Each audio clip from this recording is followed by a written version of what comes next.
you would tonight, take your Bibles and join me in turning to Numbers chapter 13 this evening. Numbers chapter 13 this evening. And before I get into the message, I want to say how great it is to see James and Jane here tonight. James came from California. I never knew if he would ever adapt to Southern ways. But you folks have done a marvelous job with him. Even when I hear him talk, he sort of talks not like me a little bit more now, which is great. I can understand him. And Jane has done for him what years of dorm life could not do for him. Yes.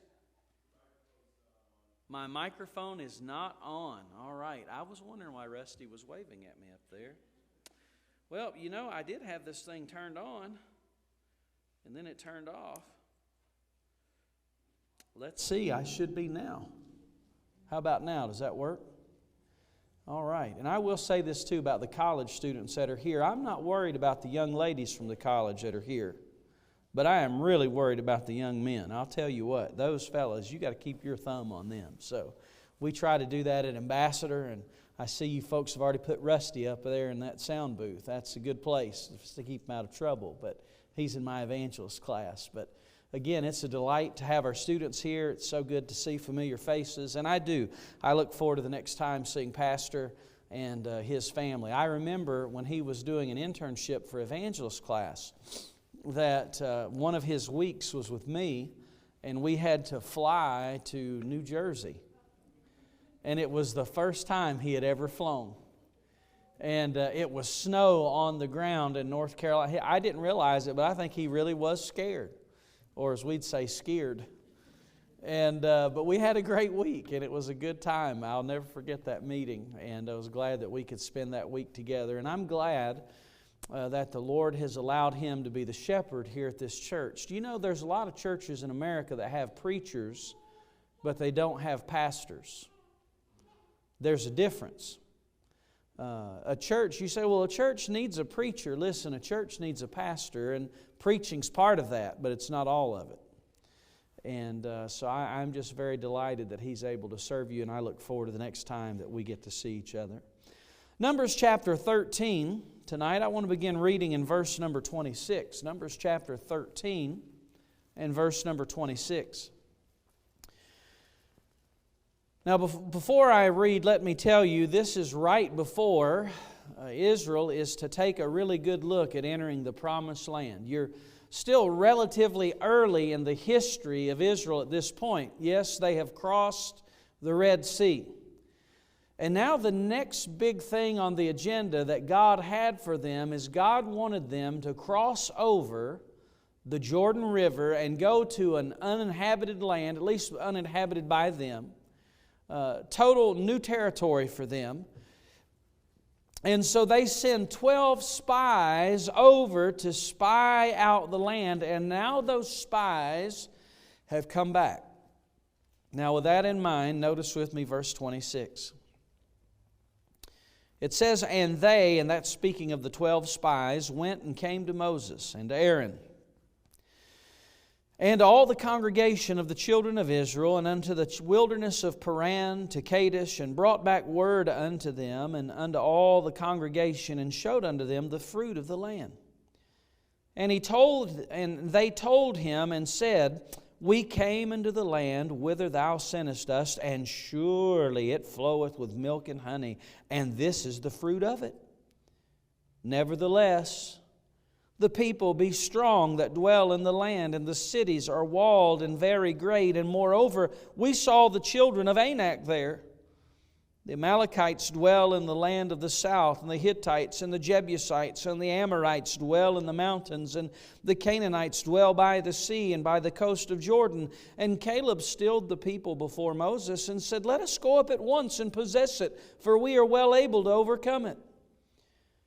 But the men that went up with him said, we be not able to go up against the people, for they are stronger than we. And they brought up an evil report of the land which they had searched unto the children of Israel, saying, the land through which we have gone to search it, it is a land that eateth up the inhabitants thereof. And all the people that we saw in it are men of great stature. And there we saw the giants, the sons of Anak, which come of the giants. And we were in our own sight as grasshoppers, and so we were in their sight. And then chapter 14, verse 1, and all the congregation lifted up their voice and cried, and the people wept that night. Now tonight I would like to preach to you on this subject of fear of the future. You find Israel, they are on the verge of great blessing. God says, I've got a lot of land and it's flowing with milk and honey and I want to give it to you. All you've got to do is cross Jordan and go over. And you would figure, after being delivered from the bondage of Egypt, where they had absolutely nothing, that the entire nation would be ecstatic because they would get their own land and it would be rich and flowing with milk and honey. At this point in the history of Israel, they should have been excited. But instead, they're paralyzed with fear. And as a result, they're about to spend 40 years in the wandering wilderness, missing the blessings of God. Why? Because of fear of the future. Can I tell you that fear of the future is not something that just permeates the nation of Israel, but I believe that there are many people in our churches today that have a fear of the future. You say, what do you mean? They look at uncertainty and they say, what will this year bring? Do you remember 2 years ago? 2020 has just happened and lots of things have taken place. We start 2021 and we say it can only get better. And now we look into another year, and I'm afraid that we've been worn down by our circumstances. And instead of facing a new year and new opportunities, we have let a fear of the future paralyze us and cause us not to anticipate God's blessings and God's help and God's power. And so tonight, I want to direct you to the mistake of Israel. They're on the verge of great blessing and their hearts are paralyzed with fear and they missed it. And I say to you tonight, may God help us not to be paralyzed with fear. I happen to believe that in 2022, I believe that God can do great things in congregations just like this. Are there obstacles? Yes. Are there twists and turns? The answer is yes, but there is an almighty God who superintends your steps and leads you every way. And I want to beg you tonight to not have a fear of the future that will cause you to miss God's best. I'm going to tell you, this church, you know what it needs? It needs pews that are filled with people who will hug the promises of God. Let me tell you, more than talent and ability tonight, this church needs people whose hearts are so focused upon the promises that the promises of God look like this and the obstacles look like this. And that only happens when individuals, just like you and me, determine to focus on the promises of God instead of living in a fear of the future. Now tonight I want to point out 4 things that caused the nation of Israel to live with a fear of the future. And these 4 things not only caused Israel to live with a fear of the future, but these 4 things tonight cause us to live with a fear of the future. If you're here tonight and you've looked at 2022 and you say, well, I just think it's going to be a long year. You look at it and you say, I just don't know if there's much that can happen. Can I tell you, this message is especially for you tonight.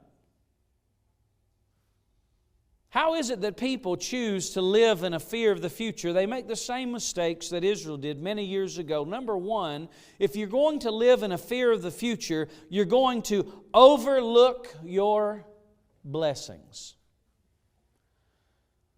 If you're going to live in a fear of the future, you're going to, number one tonight, overlook your blessings. You know, when these spies come back to the nation of Israel and they begin their report, they give their report, they start with a good part of the report. In verse 26, again, see with me. It says that they brought back word unto them in the middle of the verse, and brought unto the congregation and showed unto them the fruit of the land. Now, if you're like, well, what is the fruit of the land? Notice verse 23. And they came into the brook of Eshcol, and cut down from thence a branch with one cluster of grapes, and they bare it between two upon a staff, and they brought of the pomegranates and of the figs. You want to talk about fruit? Listen to me. This is not just little Aldi fruit that you buy from the dollar store. My wife, she loves going to Aldi's, but I'm going to tell you, never one time has she come back from the discount grocery store with a staff of grapes on a pole where she's got it on one end, my daughter's got it on another, and they're toting it to the refrigerator. I'm just telling you what they saw. Listen, these were beyond premium grade. The size was enormous. Listen, if you ever sent your husband to go to the store to buy grapes, and he has to recruit your son to take a pole and shove the grapes on the pole and bring them into the house, listen, now I'm going to tell you, that's a cluster. I mean, the fruit that they saw, listen, it was of a major sort. Verse 27, and they told him and said, we came into the land whither thou sentest us, and surely it floweth with milk and honey, and this is the fruit of it. They said, surely it flows with milk and honey. They told us it flows with milk and honey. We've been there, we've seen it, and you bet it. It sure does, and this is the fruit that we brought. Now I'm going to tell you, had those men stopped right there, they would have done well. But I want you to notice with me verse number 28. They say this word, nevertheless, the people be among that dwell in the land, and the cities are walled and very great, and moreover we saw the children of Anak there. Boy, that one word, nevertheless, changes the whole thing, doesn't it? I'd propose to you tonight that the word nevertheless is a 12-letter, 4-letter word. You hear the connotation in our time, if something's a 4-letter word, it's a bad word. This is a 4-letter word, but it's spelled with 12 letters, nevertheless. Did you see what Israel did there? Israel glossed right over the blessings of God. This fruit is huge, and yes, it flows with milk and honey. And then they say, nevertheless. You know what they did? They overlooked God's blessing. Instead of seeing what God told them to look for, they chose to focus on the things that God never told them to dwell on. And if you want to live in a fear of the future tonight, I'll tell you how you do it. You do it by just saying, nevertheless, yes, I know God has given me this. Yes, I know that God has given me that, but... You know, the word nevertheless, the Old Testament idea of it is like the idea of, all for naught. Have you ever used that phrase before? You pour, maybe ladies, you pour your afternoon into a cake and you throw it in the oven, and when you pull it out, I mean, it is as flat as can be. It didn't rise like it should. And you throw your hands up and you say, it's all for naught. You throw your hands up and you say, well, all of that, it's wasted. Listen, that's exactly what Israel's doing here. Yes, we know this, but it's all for naught because there's no way that we can do it. They weren't going to go hungry in that new land, that's for sure. You know what kept them from going in? I'll tell you what, in part because they overlooked their blessings. You know, I don't know every person in this room tonight. I just know a few. But there's one thing I can tell you about every person in this room. You say, what's that? I'll tell you, you're blessed. You say, preacher, my health's not perfect. I know it may not be, but I'm going to tell you, you're still blessed. Brother, if you're sitting in this auditorium somewhat warm tonight after every church has people with different... But I will tell you this, most of the realists I know are just pessimists in optimistic clothing. But what happens to Israel here is Israel chooses to focus on the obstacles. Can I tell you tonight, when you and I choose to focus on the obstacles, it will discourage us and ultimately destroy us. You know what Israel focused on? Notice in verse number 28, they said, the people be strong that dwell in the land. They said, there's already people there. We're going to have to drive them out. Not only were there strong people, but they said, and the cities are walled. You know, this is a concept that's a little bit foreign to us, but you know, when you go to Asheville or Shelby or wherever you go, listen, you don't see a wall around the city. You might see a sign that says city limits, but you know, we don't see that. But back in the Old Testament day, cities had to be fortified, and they would build a wall that was a wall of protection around that city. Some walls, maybe they were 20 feet high. Some walls were more. But the idea was that you couldn't enter the city unless you came through the gate, and you weren't going to conquer the city unless you went over the wall or you went under the wall. And they said this isn't going to be easy because the cities are walled. It's hard. And then they continue on and they talk about the children of Anak. They said, moreover, we saw the children of Anak there. This was a group of people that were purported to be giants. I remember when I was a kid, I was 12 years old. I was playing in an all-star basketball game. At the age of 12, we were in a tournament in Mooresville, North Carolina, and there was a kid who was 12 years old, 6 feet 6 inches tall. We lost that game 80-12. You want to talk about being demoralized? I mean, this kid was so much taller than any of us, and I still would like to see his birth certificate. But it was pretty demoralizing. It was like 60 minutes of depression. You talk about an unfair fight, that's the way it felt. And Israel said, these are the children of Anak, and they're all bigger than us. And then in verse 29, they talk about the Amalekites, the Hittites, the Jebusites, the Amorites. Basically, to give you the cliff notes, they said, we're surrounded. We are surrounded by enemies. That's all they could see. In verse 32, when they describe the land, in the middle of the verse, the land through which we have gone to search it is a land, here it is, that eateth up the inhabitants thereof.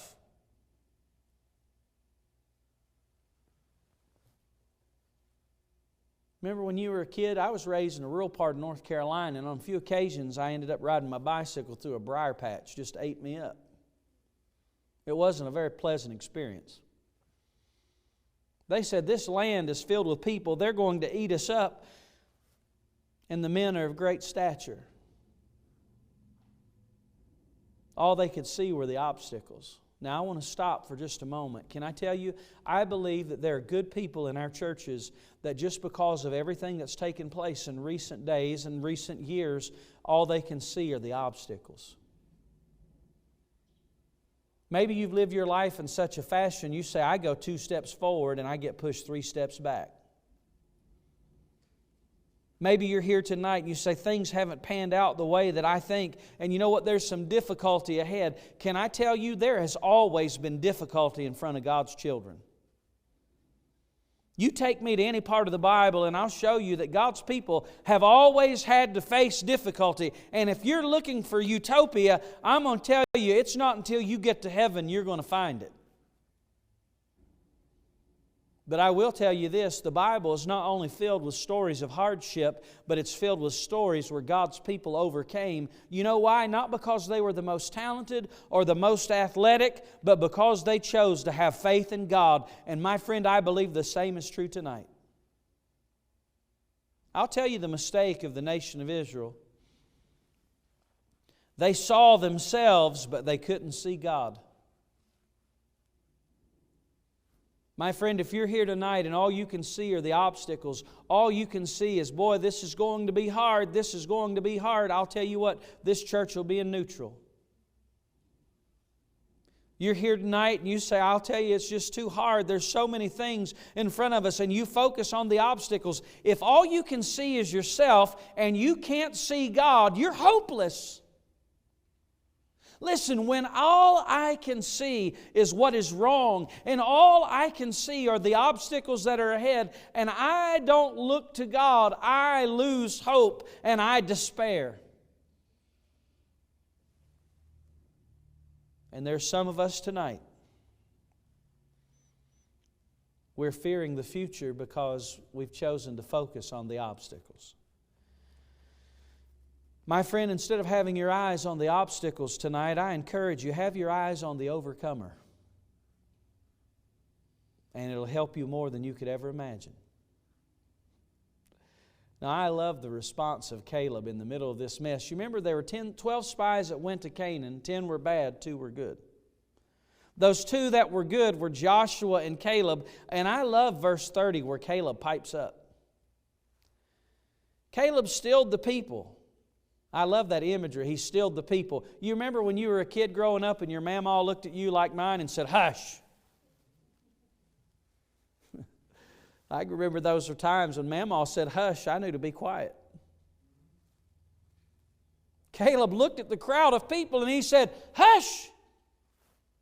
And notice what he said. Let us go up at once and possess it, for we are well able to overcome it. There's some people, they say, I'll tell you what Caleb's problems were. Caleb's problem was he wasn't a realist. He didn't really see the obstacles. No, he did, because he said we are well able to what? Overcome it. I'm not saying that you walk through life and say, oh, there are no problems, oh, there are no difficulties. I'm just asking you to walk through life saying, God is greater than my adversity. It makes the way a lot better. It's either that or live in a fear of the future. It's your choice. Number 1, they overlooked their blessings. Number 2, they had a focus on obstacles. Number 3, if you want to live in a fear of the future, here, go in your own strength. Go in your own strength.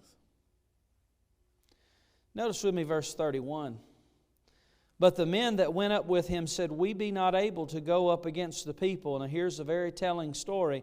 For they are stronger than we. I want to ask you a question tonight. It's not a trick question. Were the Canaanites stronger than the Israelites? The answer is yes.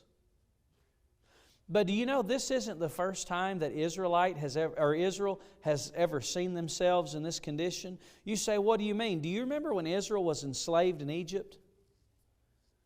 Brother, they were deprived of the basics of life, and they were beaten. And do you know what? It was in that condition when they were very clearly weaker than the Egyptians. What did God do? God delivered them. This isn't the first time that Israel has been weaker than their enemy. Listen, I'm not here to tell you tonight that you're so strong that you can handle anything that comes your way. If I told you that, I'd be a false prophet. If I looked at you and said, I want you to know you've got a strength within you in and of yourself that will help you. Listen, I am some kind of a positive thinking guru, but I'm not a preacher if I do that. No, I'm going to tell you why they feared the future, because they went in their own strength. They said, we can't do this, and that's all they could see.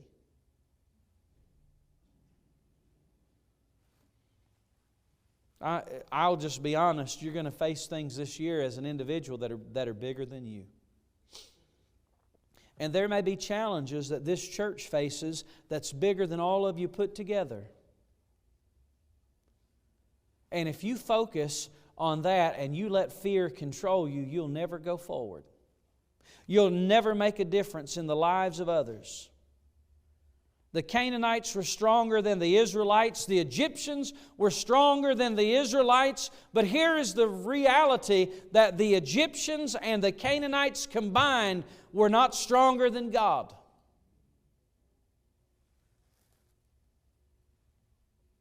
And I wonder if there's some of you tonight, you're Christian here and there's no doubt about it, but you're weary. Why? Because you've lived in your own strength. Listen, I've been there and I've done that, and it's a horrible way to live.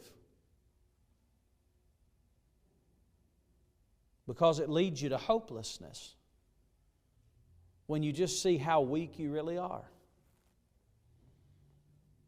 There are many people, they live in a fear of the future because they choose to go in their own strength. But the last thing that I want to show you tonight, if you're going to live in the fear of the future, the last thing that Israel did and that we must beware of is that you will trust your sight.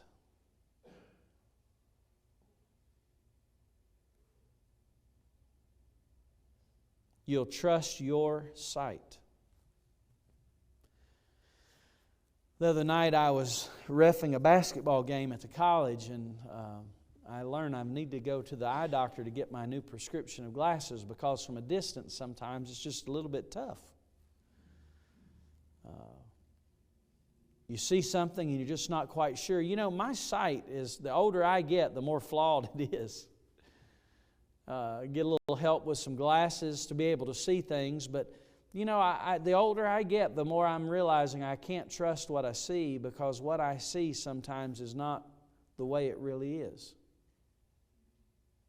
Notice with me in verse 33.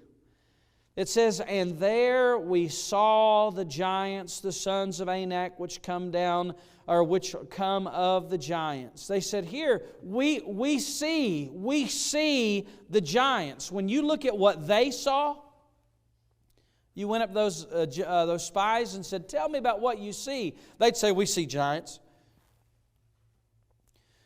Now, were those giants real? I'm sure they were. But you see, Israel not only recognized their own sight, but they also recognized the sight of their enemies. Notice it says at the end of the verse, "And we were in our own sight as grasshoppers." They said, we look at ourselves and we're just like grasshoppers. I remember catching grasshoppers when I was a kid to go fishing. I'd go out there and those grasshoppers would just fly up, and I would grab one and I'd put them in a milk jug, and then whenever I'd go fishing, I'd use them for bait. I could take a grasshopper and I could just squish it just like that. They said that's how we are in the eyes of our enemies. And notice at the end of verse 33, "And so we were in their sight." You know what they said? They said, not only do we think we're grasshoppers, but they think we are too. You know, it's bad enough when you think you can't do it, but it's really bad when your enemy looks at you and says, "Ha, ha, ha." That's exactly what Goliath did he not? Goliath's like, "I am going to make this man a grease spot in the valley of Elah." Goliath looks at him and he says, "Listen, I'm going to destroy him. I'm going to feed him to the birds." Here was Israel's problem. Israel knew what they saw, and they knew what their enemies saw, but here was the problem. They didn't recognize what God saw. You say, what does God see? Psalm 33 and verse 18. "Behold, the eye of the Lord is upon them that fear Him, and upon them that hope in His mercy." Do you know, with more than 7 billion people on the face of God's earth, listen to me, it is impossible for me as a child of God to escape the eye of God. Now, brother, I had 3 children and still managed to leave 1 or 2 at church on occasion while they were growing up. I can't even keep my eye on 3 children. And God looks down and He says, "There's 7 billion, but you're not going to be lost in my sight." That's what God sees. Psalm 34 and verse 15, the eyes of the Lord are upon the righteous, and His ears open unto their cry. Listen to me. There are times you need to forget about what you see and what your enemy sees and dwell on what God sees. You'll sleep better at night. And you won't go into the future with fear. I want to ask you, how have you really started this year?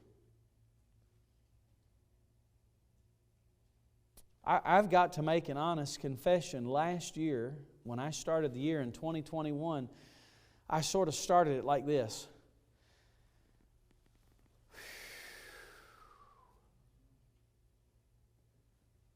I did.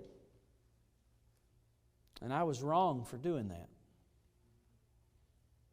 I sort of get to the end of a year, I start taking inventory in my heart and mind about the previous year, and we talk about what we want to do this year. And I'll tell you, as I started studying, the Lord put His thumb on my heart and said, don't you dare start 2022 like you started 2021.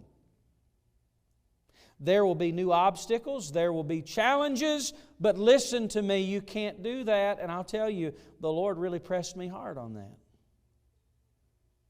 And I believe what happened in my heart, I believe it's happening in the hearts of many of God's children. And it's caused them not to get off to the start that God's intended them to. Did you know that how you start a year is very important? It's important for this church. It's important for you as an individual. As a matter of fact, a poor start can mess you up for the rest of the year. Back in September of this last year, I was reading the story about a Formula One car driver. His name was Lewis Hamilton. Growing up, all I knew that existed was NASCAR.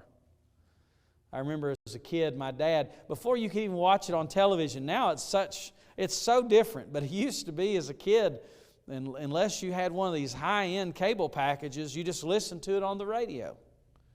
I can remember going outside, my dad turning on the AM station. Yes, those were in existence then.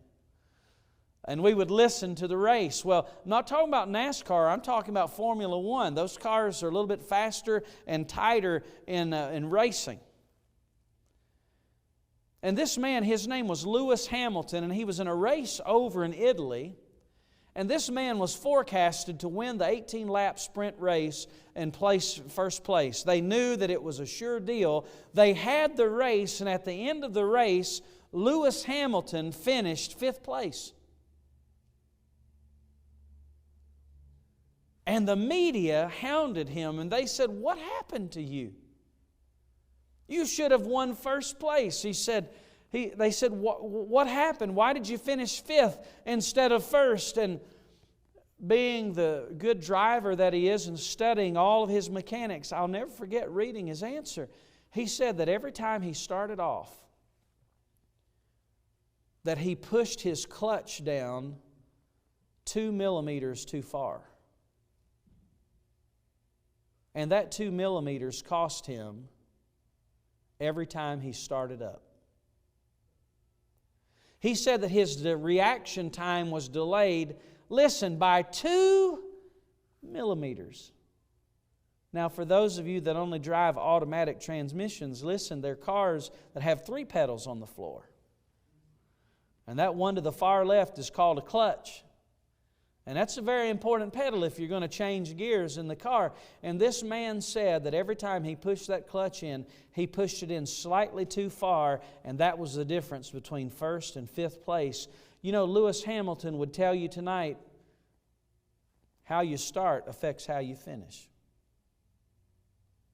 You know what I believe tonight? I believe that God doesn't want people finishing in 5th place in 2022. I want to invite you tonight to, instead of focusing on your fear, focus on the promises of God, and let this be one of the best years in the history of this church.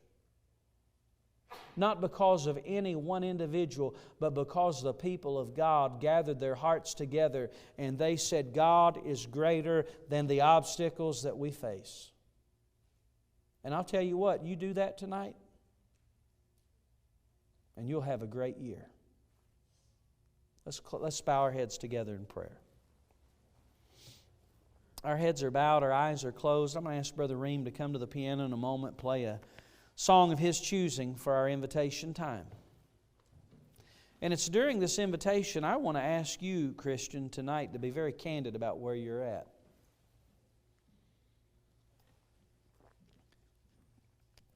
The Lord knows I've not wanted to talk down to you for the last 45 minutes. There may be some of you tonight, you say, Preacher, I'll be honest, starting this year, I felt like I'm about to start a marathon. There may be others of you, as you ended up last year, you had your hopes dashed. And you started the year maybe with a gut punch.